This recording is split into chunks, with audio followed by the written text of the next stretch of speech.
ইছাপুর নবাবগঞ্জ এলাকায় পথ দুর্ঘটনায় মৃত্যু হল 59 বছর বয়সী ইছাপুর নবাবগঞ্জ এলাকার বাসিন্দা প্রশান্ত বন্দ্যোপাধ্যায়ের। প্রতিদিনের মতো সাইকেল নিয়ে পেপার দিতে বেরিয়েছিলেন তিনি। সেই সময় একটি গাড়ির ধাক্কায় গুরুতর আহত হন তিনি। স্থানীয় বাসিন্দারা নোয়াপাড়া থানার পুলিশের সহযোগিতায় প্রশান্ত বন্দ্যোপাধ্যায়কে ব্যারাকপুর ডক্টর BN বসু মহকুমা হাসপাতালে নিয়ে আসলে চিকিৎসকেরা প্রশান্ত বন্দ্যোপাধ্যায়কে মৃত বলে ঘোষণা করেন। একটি লরিকে আটক করেছে নোয়াপাড়া থানার পুলিশ। গোটা ঘটনা তদন্ত করে দেখা হচ্ছে।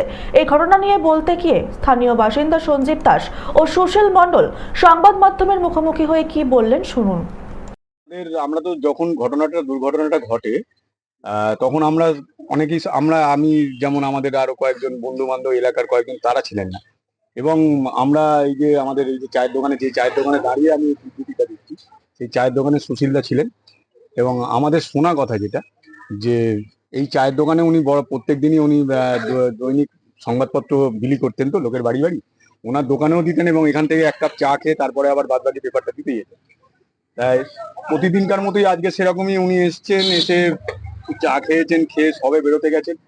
তাই এইখানে যাওয়ার সময় একটা লরি যাচ্ছিল, এবং লরির পেছন চাকায় সম্ভবত সুশীল লরির পেছন চাকায় মানে এইদিকে একটা প্রাইভেট কার দাঁড়িয়েছিল এবং অপোজিটে একটা ওই 407 দাঁড়িয়েছিল, এবং লরিটা যাওয়ার পথে মনে হয় ওই জায়গাটা উনি মানে মেজারমেন্ট করতে পারেননি। ওইখানে হয়তো ভাবছেন যে বেরিয়ে যাব, ওইভাবে বেরোতে গিয়ে মানে পাস আউট করতে গিয়ে উনি পড়ে যান, এবং তারপরে এই ঘটনাস্থলে মানে লোকাল যারা প্রত্যক্ষদর্শী তাদের মত অনুযায়ী স্পট ডেট হয়ে যায়।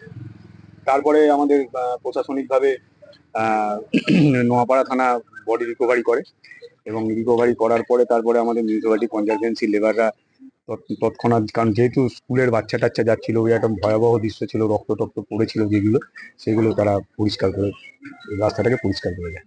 দেখলাম উনি এলেন যেন প্রতিদিনই আসেন, এসে পেপারটা দিলেন, দেওয়ার পরে উনি আস্তে করে সাইকেল নিয়ে বেরিয়ে যাচ্ছিলেন। কি বলবো, দেখা যায় না, আমি কোনোদিন দেখিনি চোখে। সাইডে লরিটা যেতে গিয়ে কোনো রকম হয়তো টাচ হয়ে গেছিল কি, যাই হোক কিছু ঘটনা ঘটেছেন, পড়েছে একদম পাল্টি গিয়ে লরির দিকে পড়াতে পেছনের চাকাটা ওনার উঠে গেলেন ওর উপরে, একদম স্পটে উনি কিন্তু ড্রাইভার সাহেবরা পালাননি, ছিলেন। সঙ্গে সঙ্গে নোয়াপাড়া থানা এলো, ওনারা বডিটা নিয়ে গেল। ইছাপুর থেকে সৈকত গাঙ্গুলির রিপোর্ট, চ্যানেল 24/7।